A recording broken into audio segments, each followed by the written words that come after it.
Definitely. The next top story is: do you see this in your country? Grocery stores price items to confuse shoppers. This is Signal 312, 27 comments, 1,752 sats.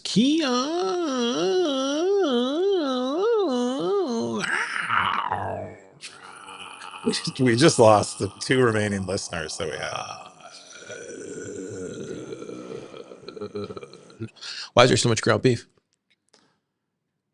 I don't think that's what this post is about. This post is about how It's a lot of ground beef, dude. It is a lot of ground Look, beef. Ted, look at this ground beef, dude. Why is there so much ground beef? Dang, that's a lot of ground. There's a lot of ground beef.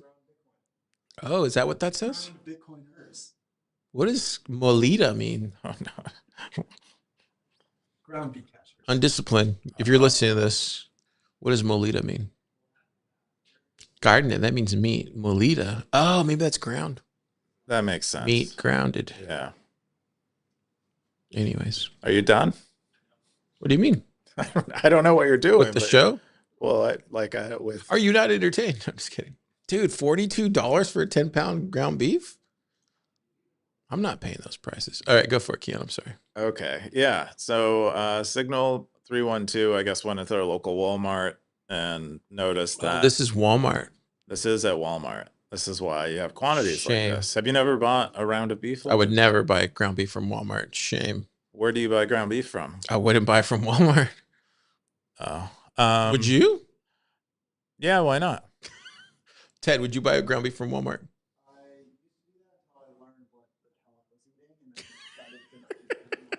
Well, what's wrong with Walmart's ground beef?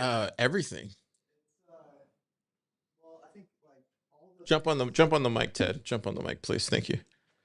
I'll just talk about steak in general, which is I used to get steak from Walmart, Sam and everything else. And then I went to the other store. Now they're very biased because this is a butcher who, you know, they're trying to sell me more expensive cut of steak.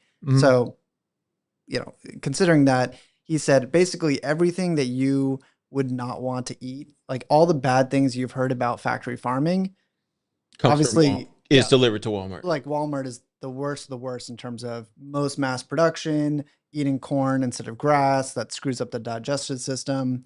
It's coming from overseas. It's coming from Brazil and other places versus locally.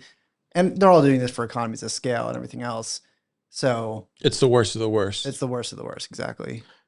Yeah, but not necessarily the worst of the worst in terms of your health, unless you believe that factory farming equates to poor health for you. Well, I believe that their cost, like they're trying to optimize for cost. Yes. So which is dangerous. Kind of believe that probably is like, I just sort of believe that that's not always in line with, you know, what's most healthy.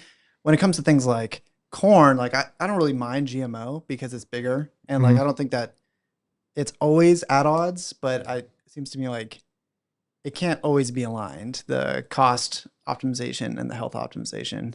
Okay. No, that makes a lot of sense. Incentives might be especially misaligned somewhere like Walmart. And that's the basis of making that decision rather than you once found a children's shoe in a thing of ground beef you got from Walmart. No, but one time I bit into a burger and there was a sharp metal screw in my burger. I believe it. Yeah, I bit into it. I believe it. I was fine. What do you think about HEB? Because you haven't been here that long in Texas. We have them in Colorado. Oh, you do? Yeah. What do you think about HEB? Great. No, I think HEB is great. I think their food is great. But I don't really know. You know, you just go in, you kind of trust. This is the problem with all the institutions breaking down, is that we're like losing our ability to trust. That if I go into the store and has XYZ certification, well, now I'm like, those are all bullshit. It's probably even worse just because it has the certification. Well, from what Johnny tells me that HEB's legit. From what Johnny tells me. I trust Johnny. Yeah, I trust Johnny too. I'd rather buy it from Johnny's shop though, from what he tells me. So it'd be nice if us as consumers didn't have to go through all this work to like verify, like I can't be a food expert and also a self-defense expert and also a, you know, legal expert. I can't be all these things. Right? We kind of have to because of the boomers. Oh, it's the boomers? I mean, is it not the boomers' fault? It's tell it, Ted. Tell it, Ted.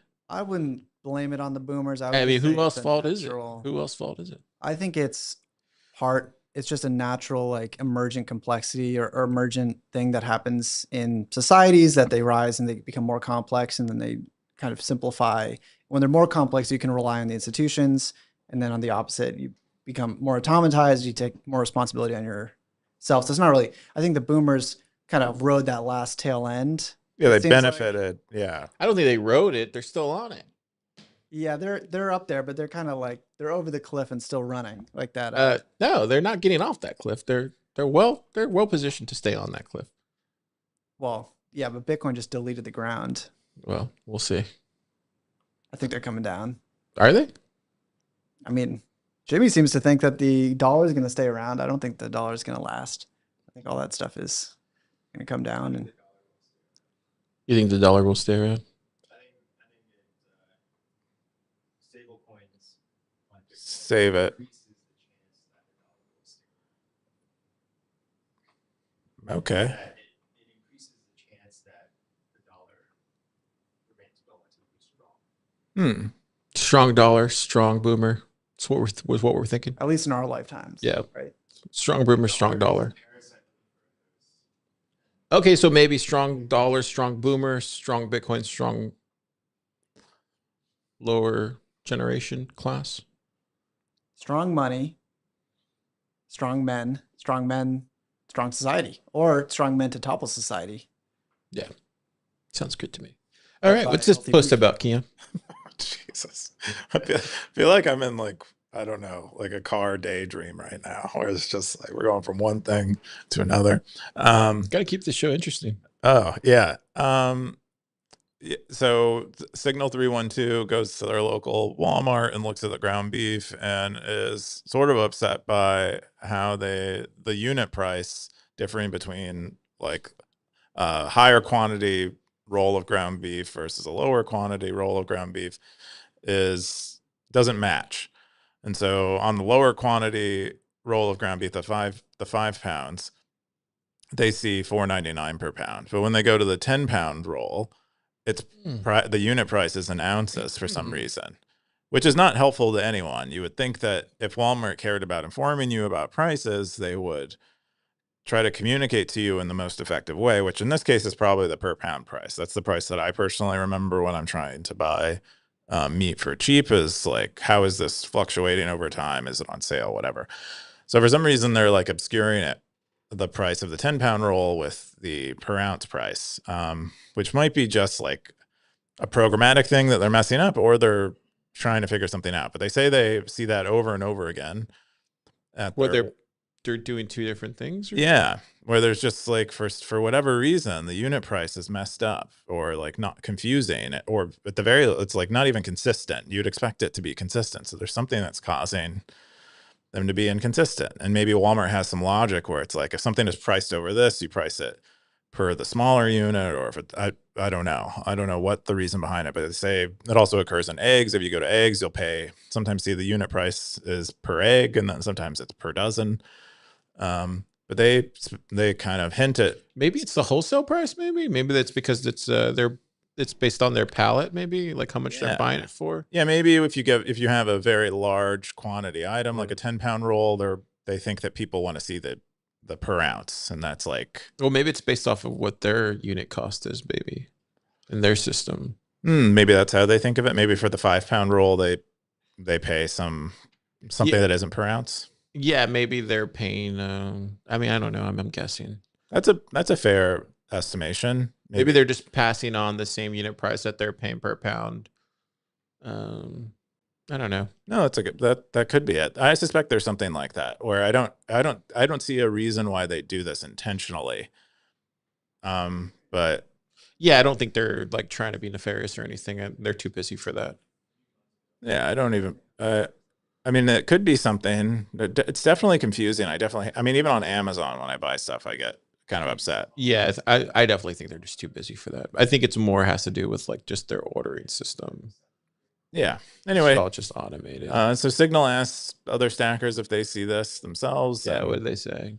Yes, some people do see it, mostly because of like difference between American units and European ones, and then Optimism says that they're when they were in Europe, it's a lot easier because everything is just base 10, which is nice. I always forget how many ounces there are in a pound, for instance. I mean, I know like at HEB, you can literally just go up to the meat department and just ask them.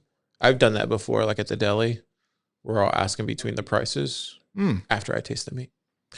That's why I love HEB. Oh, they let you taste meat? Yeah, dude, you never do that. Can you take them a Do you go to ribeye? HEB or which one do you go to? Um, Oh, you go to Central. You look like a Whole Foods dude. You go to Whole Foods, don't you? I think I'm closest to Whole Foods, but I have gone to HEB. Yeah, I like going to HEB because like you can talk to people and like taste the food.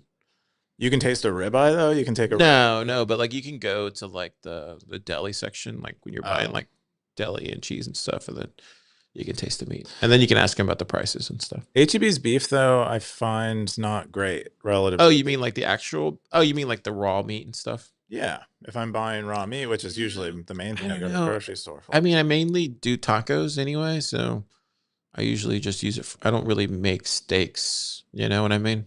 Yeah, but what more do you of a- put in your tacos? I'm more of a taco guy. Yeah, but what do you put in? You have meat in your tacos, right? Yeah, I use beef stew meat for tacos. Oh, okay. That Yeah. you stew yourself or you? No, there's this thing called like beef stew meat, and that's what I use for tacos. And then I just like dice it up, and then that's what I use for tacos. Oh, you can buy it from them already cooked, and you buy No, it's called like you go to HEB, it's called beef stew meat, and it's raw. So you cook It's it, raw, So you cook it. and then I dice it up even more to like make some really good tacos. Okay, so you're buying like a chuck roast, which is cut up into beef stew cubes, or No, it's like on the package, it says like beef stew meat.